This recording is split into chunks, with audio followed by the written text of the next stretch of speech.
Good morning. Thank you all for welcoming me this morning, and I am very happy to be here. When I look around this room, I see many familiar faces. Norm, who I made sit in the front with me. Amanda, who is such a longtime HRDC volunteer and friend. And I feel honored to be here with all of you to share some of my thoughts about kindness and the way the simplest act can spark connection and create belonging. I also know that each one of you has your own stories of kindness, and they are just as worthy as mine to share. So sharing them this morning, that is even more humbling for me, knowing that your stories are just as important and as wonderful as mine. Like Rachel said, my name is Kristin Hamburg, but after 30 years of working at HRDC, I sometimes catch myself introducing people as I'm Kristin from HRDC. It almost feels as natural as saying my own name. A few weeks ago, I celebrated my 30th anniversary, and I was surprised that people made such a big deal of it. Coworkers, family members, friends, donors, volunteers, they congratulated me. They sent me cards and even gifts. And if I'm honest, I struggled to accept it. It felt a little strange. I've been at HRDC for 30 years because of the people. My coworkers have taught me, challenged me, and become really good friends. They're all amazing people. But the people who've shaped me the most are our customers. They've given me lessons about resilience, dignity, and the human need for kindness. I've had professional accomplishments, and I'm proud of them, but what matters most to me is knowing that through simple acts of kindness, like listening, remembering, showing up, I've helped people feel a sense of connection to HRDC and perhaps even a sense of belonging in this world. So this morning, I want to thank you once again for inviting me in, and I'm grateful that I have the chance to share a few of the many stories with you now. Stories of remarkable people whose lives touch mine and help me see that kindness is never small. Growing up with kindness. I grew up in southern Minnesota, first in a very small town called Clarks Grove. I don't even know if it's on the map. And then later on a farm between Austin and Albert Lee. We didn't have a lot of money, but our household had a lot of love. I learned early to see people as souls worthy of kindness and respect. My dad, an amazing human, was the kind of person who would stop to help a stranger, never judging, always accepting them, even when he didn't fully understand his choices. And my mom is still a worrier, a listener, a caregiver, always pouring her heart and her love into our family and anyone who needed it. Kindness wasn't presented as a duty in our house. It was just how you moved through the world. If you can help, you help. I grew up trusting that if someone shared their story, their struggles with me in the grocery store line, it wasn't random. It was a moment I was placed in to listen, to offer whatever I could, and that was just a part of my purpose. That is just what you do. And for some reason, people always get me in a grocery store line, and I love it. My family go, oh no, but I love it. For a long time, I assumed everyone lived this way. But a few years ago, over dinner with friends, I shared a story about being deeply disappointed and even angry when I saw someone I knew treat another person unkindly. One friend asked me, Kristin, do you think everyone sees the world like you do? And I said, kind of without hesitation, yes, I do. And she just smiled gently and said, no, they don't. And without hesitation, and you know what? My face turned a little red. And I felt at first that her words were kind of dismissive. And I know I'm naive. I own that. But I felt even more naive. But then it gave me something else, a renewed commitment. If kindness doesn't come naturally to everyone, then maybe that it matters even more to practice it with intention, and to keep showing up when I can with compassion. It feels like kindness is kind of having its moment. Social media has more and more posts about stories of simple acts of kindness. You see the word kindness and phrases of kindness on t-shirts, backpacks, coffee mugs, stickers, grocery bags. I think it's the CBS Evening News that ends every broadcast with a story about kindness. People are making a big deal out of something that really shouldn't be newsworthy. But I'm glad that in this moment, that is happening. And I think more than ever, we need to see and be reminded of those beautiful moments of kindness. Sometimes kindness comes naturally, but sometimes it's a choice. Not long after I started at HRDC, I was called to the front desk. I was brand new as a housing specialist, still learning the ropes of our rental assistance program, and a man named David handed me a form to renew his food stamps. I'd never seen the form before. The food stamp program wasn't one of HRDC's, so I explained that and suggested that he maybe go down the street to the public assistance office. But he pushed back. He looked nervous, he was frustrated, and I kind of remember just wanting him to leave so I could get back to what I thought was my job, my real work. But then David looked at me and he said, very quietly, "I can't read." And I stopped. It stopped me in my tracks. And at that moment, that form didn't matter anymore. I just said, "Well, no problem. Let's sit down and do it together." It was the first time I saw the form. We worked through it together. We filled it out and we talked. I don't know how long we talked, but David was a talker, so I'm pretty sure we talked a long time. But it didn't matter because David needed someone to slow down and just be with him. That day was the beginning of a great friendship.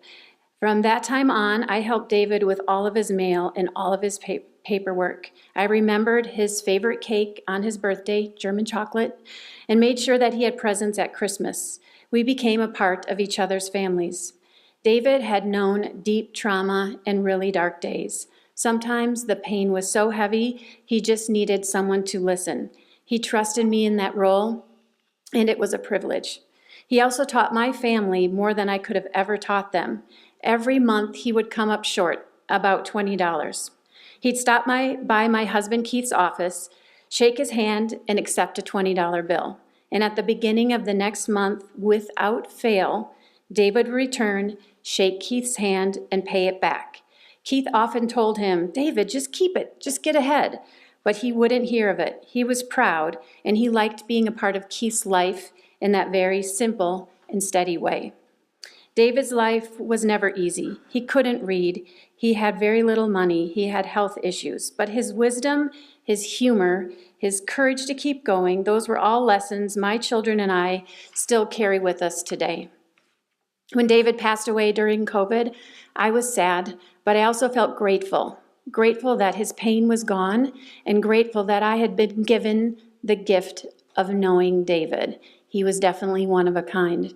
My life was richer because David was in it. David reminded me that kindness isn't just about helping someone in a hard moment. It's about seeing the whole person, their dignity, their pride, their humanity, and standing beside them long enough that they know that they belong. Another word that seems to be popular right now is empathy. And until recently, it wasn't a word that I had really thought of or understood. But I've learned that empathy is different from sympathy. Sympathy is feeling for someone. Empathy is feeling with them. Feeling with them. That's kind of scary, isn't it? Over the years, I've begun to recognize how empathy lives within me. Sometimes I can feel the emotions of others, and I'm certain when we all tune in, you can all feel it too. Maybe that's a tightness in your chest or a nervousness, a heaviness when you hear someone is sad or frightened, or feeling lighter and joyful and smiling when someone is sharing good news. Many years ago, I was called to the front desk again, and this time I met a mom and her two small little girls. Mom came to HRDC to ask for help. She and her children were no longer safe in their home. The girls were so cute. My daughter Emma was about their age, so when I saw them, I felt an immediate and strong connection. I sat with Mom, and the littlest one curled up in my arms, and it was the first time I remember feeling how scared she was. The feeling was strong, and it overwhelmed me. I didn't want to let go, and I knew that I couldn't. But what could I do? What could HRDC do to help take that fear away? I had a lot of work to do to get that mom to trust me. Trust just was not something that came naturally to her anymore, and I needed her to trust me, and I needed her to trust HRDC. So I stayed connected, and our relationships grew stronger. The girls began to see me as someone they could trust. Their life, sadly, was full of instability, challenges, and pain, but it was also a part of HRDC. My role in their life didn't change. It was challenged many times, but I knew I couldn't give up on this family, and neither did HRDC. Both girls are adults now. Beth went to MSU. She is married. They own their own home. She has a steady job that pays well and offers benefits. They get to travel, and she enjoys a life free of fear. I got to take Beth to her MSU freshman orientation. I got to walk her down the aisle at her wedding and be the friend she needs when times get tough. Lily, the younger daughter, the one who was in my lap, she has struggled to find stability. Her life has been full of lots and ups and downs, but she's learned to trust people, and she leans on her sister and others for help when she needs it, and she is a terrific mom with a beautiful baby boy. Feeling like you belong. When you walked through the doors this morning, I imagine all of you felt welcomed. I know I did. I felt very welcomed. Maybe someone greeted you by name. Maybe you caught a smile, a wave, or simple eye contact that let you know you are noticed and you belong here. And that feels really good, doesn't it? Now imagine the opposite, walking into a space and feeling invisible, like no one sees you, no one cares. And that is something that I've seen far too many people experience every day. I want to share a story about someone who I know often felt that way. His name is Mr. Summers. He's a regular at our food bank. Norm, you've probably met him. If you met him, you would maybe describe him as difficult, grumpy, and even a little intimidating. His life has never been easy, and honestly, he carries the weight of that with him. I first met him outside our shelter. I was waiting to give a donor tour of our Housing First Village, and I was sitting on a bench when he asked if he could join me. So he sat down and we struck up conversation, and he was not having a good day. He'd lost his driver's license, and he needed that to get a job painting houses. He didn't have the money to replace it, and he was frustrated. So I did what I could. I listened, I acknowledged his frustration, I offered to help, but he pushed back. He didn't want a handout, and he was tired of feeling like no one cared. But as we kept talking, he opened up a little bit more, and finally, he accepted the $40 it would take to get him a new license. That day, a small act of kindness changed the direction of his day. Over time, I think it changed more than that. I think it helped him start to trust HRDC a little bit more, and he definitely started to trust me. He became more open to support and help, like staying at our shelter, coming in to do laundry, to take a shower, and joining our holiday giving program where he allowed a donor to fulfill a wish list that he had. I still check on him from time to time, dropping off snacks and supplies when I can. His life is still hard, but my hope is that he knows he isn't invisible, that he matters, that people do care about him, and he does have value. And that's what kindness does. It makes people feel seen, and we all need to be seen. And sometimes feeling seen is the first step towards hope and asking for help. From connection to belonging. When I think about belonging, I see it as something deeper than inclusion. Inclusion is being invited into the room. Belonging is in being embraced in that room for exactly who you are. And how do we get there? Through connection and kindness. Connection is the bridge to belonging. When we feel connected, seen and accepted and valued, we can finally rest in the truth that we belong, that maybe we've found our people. Research shows what we already know in our hearts to be true, that people are healthier and happier when they feel like they belong. One of the young people I'll never forget is Cal. Cal came to Blueprint, our home for youth, without a safe place to live. And at the time, he was just beginning his transition from female to male.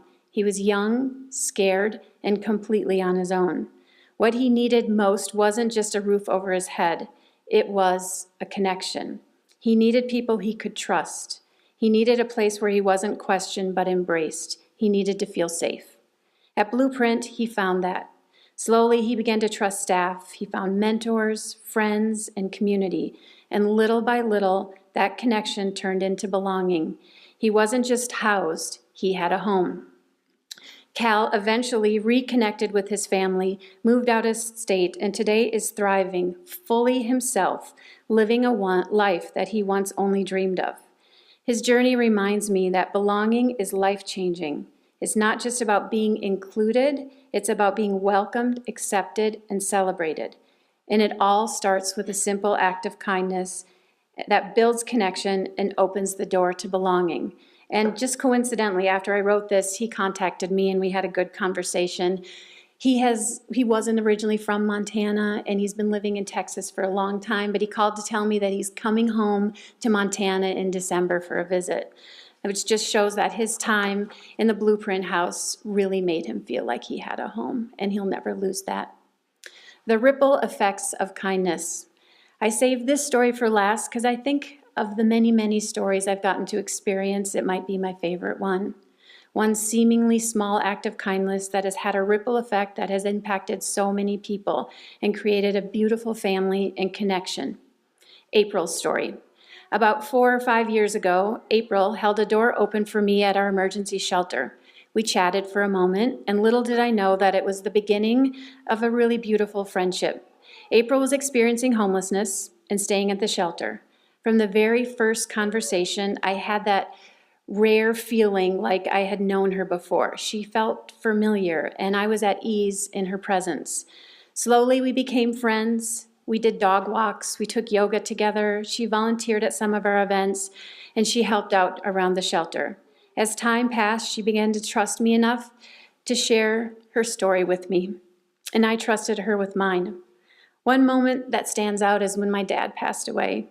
It was unexpected, and I was really sad. I was leaving town, and I wanted her to know that I would be gone. So I went to the shelter to find April, and I think I needed to be there so that I could share my grief with her. And I appreciated the kindness that she gave back to me. And that was a moment when I felt like our friendship had turned to family. Finding work was never a difficult thing for April, but housing was a different story. She stayed in hotels, waited on housing lists, but as we all know, affordable housing is incredibly hard to find. Through it all, April never complained, and it actually reminded me of a day when many of you were probably joining me on a tour of Housing First Village. It was before the construction began, and it was raining really hard that day. The shelter was closed, and April was outside with her dog and a whole bunch of people.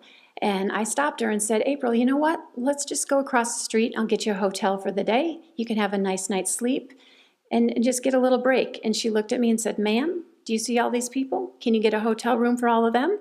And I said, no. And she goes, well, then I can't go either. And that's just the kind of person April is.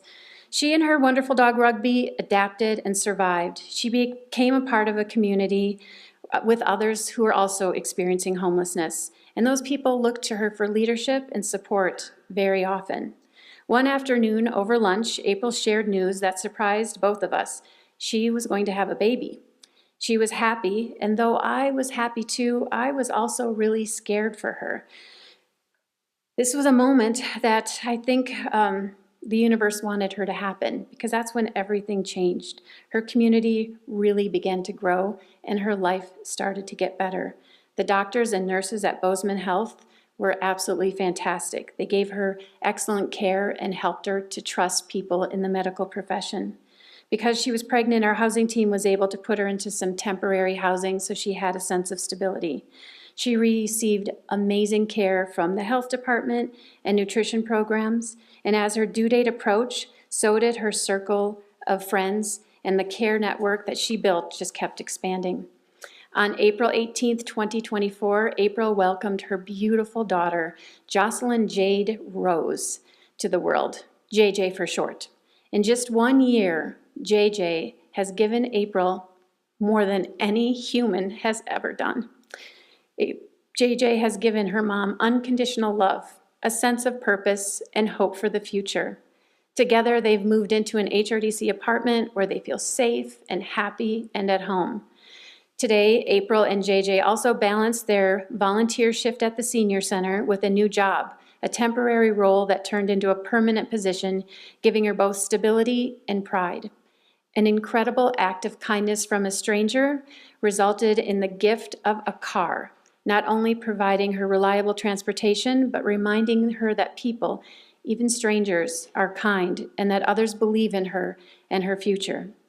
And this afternoon, April will celebrate JJ's first birthday, surrounded by friends who become family, her support system, her community, her safety net.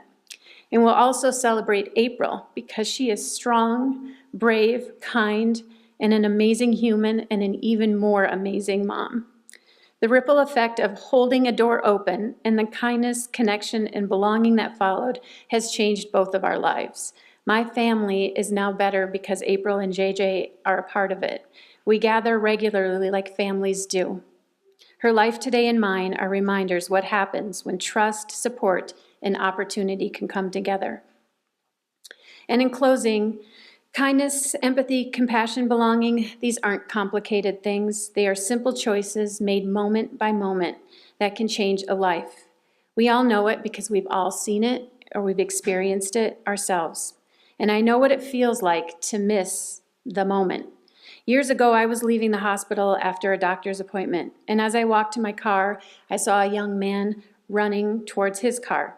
His car was close to mine. When he got there, he sat on the ground, put his head in his hands, and he started to cry. I was going to be late for something at work, and I felt pressure to be on time, so I got in my car and I drove away. I didn't stop to offer comfort. I wasn't kind. I wasn't anything.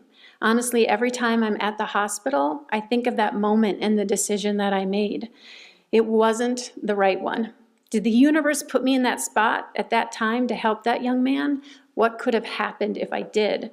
To this day, I carry that memory with me as a reminder that every moment matters. So as we go into the week ahead, I invite you to notice those moments. The person in the grocery line, the neighbor who's having a hard day, the strangers whose name you don't yet know. What is one small act of kindness you can offer? The ripples you create may go farther than you'll ever see, but they will matter. And again, thank you for having me here this morning.